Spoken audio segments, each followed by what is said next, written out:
It was 1968. Young Iris and her fiancé Paul went to the Skyview launch. Paul popped the question to Iris, while he slid a ring onto her finger. Right then, Iris noticed something really wrong. Above a boy dropped a coin. Like fate itself seemed to guide that coin, sent it into a vent shaft. The coin jammed the fan, bringing it to a complete stop. While that happened, inside the tower people danced without a care, not seeing cracks spreading across the glass under their feet. As Iris and Paul took their places, the metal beams below gave way, bolts popped off one right after another. Then, without warning, the stuck coin broke a fan blade, sending it into a gas pipe. The dancers kept going. Cracks spread and gas started leaking out. Iris had a bad feeling about her surroundings. All of a sudden, Paul fell through the floor. People dropped one after another, grabbing at metal beams in a panic. Down below, staff panicked and ran. Paul caught a piece of reinforced glass. Iris yelled for help, but no one showed up. She reached toward Paul desperately, but he lost his grip and fell. Chaos broke out as scared people tried to get away. A woman on fire ran straight into the gas leak, triggering a huge explosion all at once. Those who were too slow didn't make it. Iris barely dodged the flames. Staff yelled for anyone left to evacuate now. The boy who dropped the coin dashed forward, taking the lead. The terrified crowd ran for the emergency exit, but bad luck had also planned for this. The walkway gave way, taking all who stepped on it. By some miracle, the boy got out without a scratch. The rest of the survivors hurried to the elevator, shoving each other brutally to survive. An elderly man pushed Iris out of the way, but got caught halfway in the jammed elevator doors. The packed elevator broke down, causing the old man serious injury. Iris fought to find another way out, but the stress impacted her pregnancy. She saw things sliding sideways all of a sudden, and the ceiling started to crack in a threatening way. Like feeling danger, she climbed up fast. Others weren't as lucky. The ground split right down the middle, creating a steep slope. People slid down out of control, stopping on the reinforced glass. The woman thought she was safe, but when she looked up, a piano was wobbling dangerously close. Fate stepped in again. A coin fell on the piano, which then fell on the poor woman. By then, everyone in that group had already fallen. The boy managed to get away, smiling smugly, until the piano fell right on him. Iris was deeply saddened by Paul's loss, but then she saw another boy in trouble, and she risked everything to save him. At that very moment, the building above them collapsed completely. In the final split second, Iris grabbed a metal piece, but looking more carefully, it wasn't her own hand that saved her. It was Paul's engagement ring hooked on a steel rod. This fragile grip couldn't last forever. And then, in the next moment, Iris fell into the fire below. Stephanie jerked awake from a nightmare in class, but it wasn't just an ordinary nightmare. For 2 months straight, she kept having the same exact dream. Stephanie told her roommate about it. In the dream, there was a woman named Iris. That was her grandmother's name. But Stephanie had never met Iris and didn't even know if she was still alive. Her roommate suggested she go back home and find out, hoping the bad dreams would stop. When Stephanie got home, she asked her dad Marty about Iris. Marty frowned a little, but gave an awkward smile, clearly hiding something. Right at that moment, Stephanie's younger brother Charlie said he was going to see their cousins. Stephanie decided to go with him. Before they left, Marty urged them not to mention Iris to the relatives. This only made Stephanie more suspicious. What really happened to Iris? If the woman in the dream was Iris and something terrible happened, then where did her mother come from? When Stephanie and Charlie reached their cousin's house, she directly went to her Uncle Howard. She wanted to ask him about her mother, Darlene. Howard was stunned and quickly changed the subject, but when Stephanie mentioned the place from her dreams, that spot, the Skyview restaurant, Howard and Brenda looked totally stunned. Stephanie kept pushing for answers. Her cousins also jumped in, wanting to hear more. Eventually, they admitted Iris wasn't dead. She had a mental breakdown. But to Howard and Brenda, Iris was basically gone. Stephanie wanted to talk to Iris herself, hoping that would stop her nightmares. Frustrated, Howard explained after their dad passed, Iris lost it. She wouldn't let them go to school, kept them locked inside, and was terrified her kids would die. In the end, the cops came and took Iris away. Later, Iris kept obsessively watching their foster updates. Once Howard and Brenda had their own kids, Eric, Julia, and Bobby, Iris began sending them terrifying letters. Those letters had warnings and nasty photos of dead bodies. They eventually moved away, cutting off all contact with Iris. Stephanie asked to see those letters, but Howard and Brenda said no. After a lot of begging, Brenda secretly told her where they were hidden. Stephanie found the letters, and what she saw blew her mind. The woman in the photos matched her dream exactly, so the dreams were probably real. Determined to find answers, Stephanie drove alone to look for Iris, but following the address, she ended up at a remote mountain cabin. Through an intercom at the door, she talked with Iris, who told her to leave right away. But after Stephanie said she was Iris's granddaughter, Iris made her empty her pockets before coming in. When the heavy door swung open, Stephanie stepped inside carefully. The house was full of strange barriers. Even the ceiling had spikes. Iris said all that was to protect against hidden dangers. As Stephanie moved slowly forward, Iris nervously told her to close the door fast. Suddenly, a fire extinguisher fell outside. She warned Stephanie not to touch anything. Anything could be a deadly trap. Finally, like seeing her granddaughter, Iris gave a warm smile. She asked about Stephanie's mom. It was Darlene. Stefani said she and her mom had been apart since she was 10, and she had no idea how Darlene was doing now. Stefani started asking about the nightmare. Iris told her it was more than just a dream. She had once seen a glimpse of the future. She sensed disaster coming. Back then, she and Paul were on the highest rooftop. A woman's hat blew off, and a boy tried to flip a coin, but security stopped him. Even so, the boy insisted on tossing it. Paul was about to propose to her. Iris quickly warned Paul. The building was about to collapse. Everyone would die. Paul seemed confused. Then Iris dashed to grab the coin from the boy's hand. She grabbed the key object that would trigger the butterfly effect. She rushed downstairs, grabbed the pot that was on fire, found people dancing inside. She quickly took the microphone, told everyone to look at the floor. Some tried to stop her, but others noticed the cracks under their feet. That very night, she saved many lives. The building didn't collapse. Afterward, the restaurant shut down. Iris had stopped the disaster, but Death didn't like his plan being ruined. Years later, he came back and took everyone who was there that night, including her husband, Paul, her spouse. Iris learned to sense when death was coming. She had spent years stopping disasters. Now death had finally caught up with her, but she had cancer. While talking to Stefani, Iris let her guard down. Death arrived silently. A magnifying glass reflected sunlight onto a metal tray. The beam bounced onto a rope. It started to smoke. Iris believed Stefani's dreams were a sign because she might have inherited her gift. Iris sensed something was wrong. She turned her head and spotted Death's trick. She quickly knocked the magnifying glass aside. Death thought Iris would be distracted because her granddaughter was there. Iris told Stefani to stay, to learn the basics. It was too dangerous outside. She hadn't stepped out in 20 years, but Stefani didn't want to stay. She had to get back to school. Iris gave her a warning. Death was coming for their family, but Stefani brushed it off as just a dream. She didn't take her seriously. Without a second thought, she left. Iris begged her to take the book before going. Right as Stefani was about to walk out the door, Iris had a premonition. The wind, the compass, trigger objects. She knew if she stepped outside, she would die.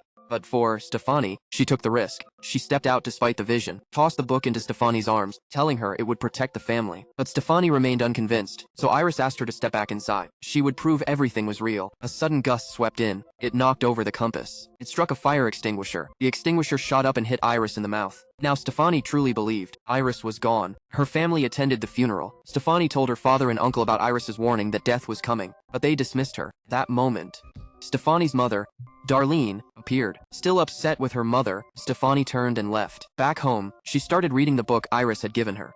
Meanwhile, the rest of the family gathered at Howard's house, having a barbecue, eating and laughing, completely unaware that death had arrived. Bobby accidentally shattered a glass, but he didn't see the shard mix with the ice. Eric set his drink next to a gas cylinder.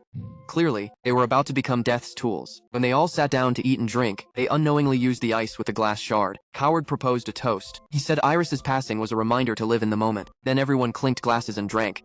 Suddenly, Julia began to choke. Something stuck in her throat, and she couldn't breathe. Everyone rushed to help her, but it turned out she just swallowed wrong. She was fine. Inside, Stefani was reading Iris's book. She saw a chapter about the coin incident and a barbecue grill. Meanwhile, Eric was outside lighting the barbecue. Bobby called Charlie over to jump on the trampoline, but they didn't see the sharp rake hidden beneath it. The book slipped from Stefani's hands. She felt a terrible sense of danger. As the grill was lit, a photo frame fell and shattered. A shard of glass bounced across the floor, whose drink had the deadly glass piece. Howard took a sip of his drink, but nothing happened. Then the camera zoomed in on Darlene's glass. Was it hers? Stefani, sensing something was wrong, headed toward Howard's house, while calling her brother Charlie. Unfortunately, he didn't pick up. The trampoline had loose stitching and was about to break. On her way, Stephanie saw a warning sign, danger ahead. It was like death itself trying to stop her. Then the glass shard was revealed in her father Marty's drink, but he only took a small sip and put it down. Howard went up to jump on the trampoline. The surface looked like it could give way any second. Luckily, Darlene spotted the hidden rake. She shouted and rushed over, pulling it out and returning it to the shed. But just then, Brenda accidentally knocked over a bottle, hit the switch on a nearby machine. The pipes underneath began to twist and shake. The same rake from earlier started sliding down. When Stephanie arrived, death was ready to begin its performance. Howard walked over to greet her. Suddenly, Bobby's leg got stuck in the trampoline. Julia turned to look, causing a shard of glass to fall from her cup. Howard stepped on the shard. A sharp pain hit him instantly. At that moment, the rake fell onto the lawnmower. Howard lost his balance and fell. The mower charged straight toward him and ended his life. The relatives attended another funeral. Stephanie rushed home to go through the books again. She found a note that said, JB found someone who survived. She started figuring out who'd be next. Howard and Darlene were Iris and Paul's kid. Eric was one of Howard's kids. Julia and Bobby, Stephanie and Charlie were Darlene's kids. Blood ties bound them all and fate was inescapable. Stephanie explained the pattern to everyone. They sat silently, listening closely. It all started with that list at the restaurant. The sequence matched what Iris saw. At first, many were meant to be taken, but Iris stepped in and saved them. Now fate was claiming them one by one. The sequence was set. It started with Howard's family, then Stefani's family. Marty and Brenda weren't blood related, so they were likely safe from the list. That put Howard's oldest son in the most danger, Eric. But nobody bought Stefani's story. They thought she was either obsessed or cursed, one after another. They turned and walked away. Eric went to work. A spinning fan hit a loose chain. The chain caught Eric's nose ring perfectly. Beside him, disinfectant spilled on the floor. The fan kept spinning, pulling the chain tighter and tighter. Eric couldn't get the nose ring off. He had to stand on his toes, balancing higher and higher. He accidentally knocked over a lamp. The lamp fell and ignited the flammable disinfectant instantly. Things quickly got worse. Glass shattered on the table. Eric felt pain and panic, frantically trying to escape. At the last moment, he managed to pull off the chain, but when he fell, he knocked over more disinfectant. Soon after, the store exploded. Meanwhile, Stefani was getting worried. Eric hadn't answered any of her calls all evening. She grabbed Charlie and rushed out to find him. On the way, they nearly got into a crash. Luckily, Eric made it out alive. He escaped by tearing off his burning leather jacket, but what happened next only made Stefani more sure fate was after them.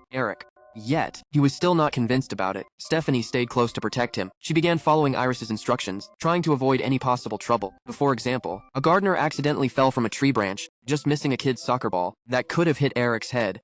Just then, they ran into Julia, who was out jogging. A garbage truck drove by. Stefani quickly told Eric to stay far back, but Eric, being careless, started messing around near the truck, making funny faces. Julia ignored them, put on her earphones, and kept jogging. No one expected what happened next. Julia was accidentally dumped into the garbage truck. Horrified, they ran after it, but the driver had earphones on so he didn't hear a thing. Stefani jumped onto the garbage truck, reached for Julia, and managed to grab her hand, but it was already too late. Julia was crushed by the compactor. That's when the rest of the family finally realized death was truly hunting them. Then Brenda revealed a shocking truth. Eric wasn't Howard's biological child. She had him from an affair. That might explain why Eric survived, meaning the next person in danger was Howard's younger son, Bobby. Stefani remembered a specific name from the notes. William and Darlene happened to know him. They rushed to the hospital to find him. It turned out that William was the child Iris had saved one distant night. William said there were only two ways to beat death: kill someone to take their place, or die and come back. He told them he had also gotten sick, just like Iris. His time was almost up. He warned that each of them would die exactly in the order written down. That sounded terrible, but the reality was even darker.